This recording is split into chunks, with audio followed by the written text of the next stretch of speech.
আবুসাইদের মৃত্যুর ঘটনা দেখেছেন? আমি পুরোটাই দেখেছি। পুরো ভিডিও দেখেছেন? তারা যেভাবে আমাকে বলতে দেন আগে, আপনি ডোন্ট লিড ওই আনসারের মতো আমেরিকান এখানে বসে থাকে। আমি পুরোটা দেখেছি।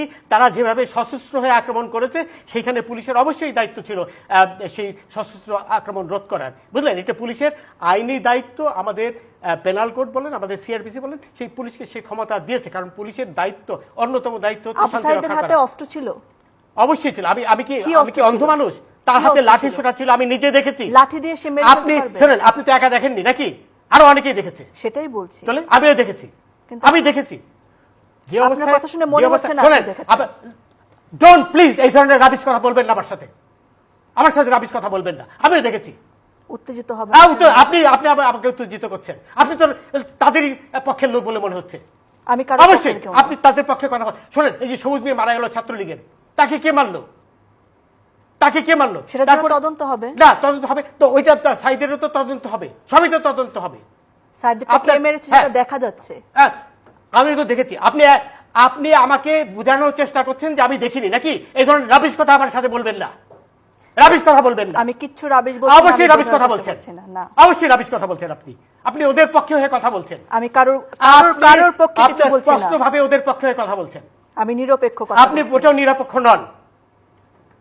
এখন কথা হলো, এইখানে রনি আরেকটা মূল্যবান কথা বলেছে যে তারা এই আপনার সবকিছু পরেও হয়তো আন্দোলন থামবে না, কারণ আন্দোলন তারা কোটার জন্য নামেনি। প্রথমেই তাদের যে উদ্দেশ্য, তারা নেমেছে সরকারের পতন ঘটানোর জন্য, সেটি তাদের একমাত্র উদ্দেশ্য। এবং কালকে যে একজন মারা গেল চিটাগাংয়ের আপনার ছাত্র দলের নেতা, এর থেকে কি পরিষ্কার হয়ে যায় না যে এই ঘটনাগুলোর নেতৃত্বে কারা রয়েছে? এখন কথা হলো, সরকার, পুলিশ, আমি যে আবার বলবো, চরম ধৈর্যের পরিচয় দিয়েছে পুলিশ। কালকে বিএনপির আপনার অফিস থেকে বহু গোলাবারুদ পেয়েছে আপনার ডিবির প্রধান হারুনুর রশিদের নেতৃত্বের দল। এগুলো কিন্তু সব পরিষ্কার হয়ে যায় না? আপন শোনেন, এখন কথা হলো, সরকার অত্যন্ত সহৃদয় হয়ে আপনার চেষ্টা করছে আপনার আপিলটি এগিয়ে আনার। আমি আবার বলছি, সরকারই কিন্তু আপিল করেছে, এবং সেই আপিলের কথা কিন্তু তারা যেটা চাচ্ছে সেটাই, সেই কারণে আপিল করেছে, কারণ সরকারও চাচ্ছে কোটা করতে, সংস্কার করতে। এখন এইখানে আর তারা কিন্তু আন্দোলন শুরু করেছে সুপ্রিম কোর্টকে প্রভাবিত করার জন্য, কোনো সৎ উদ্দেশ্য নিয়ে করেনি। তারা সরকারের বিরুদ্ধে কিন্তু আন্দোলন শুরু করেছে যে কথাটি মাননীয় প্রধান বিচারপতি প্রথম দিনই বলেছিলেন, যে তারা তাদের উদ্দেশ্য হলো সুপ্রিম কোর্টকে প্রভাবিত করার। আমাদের দেশে যেন সেই দিন না আসে যেই দিন আন্দোলনের মাধ্যমে সুপ্রিম কোর্টকে প্রভাবিত করা যাবে। এখন শনিবার দিন অ্যাটর্নি জেনারেল যাবেন, যে রোববারে অ্যাটর্নি জেনারেল যাবেন, আবেদন করবেন যে এই শুনানি যেন আগে আনা যায়।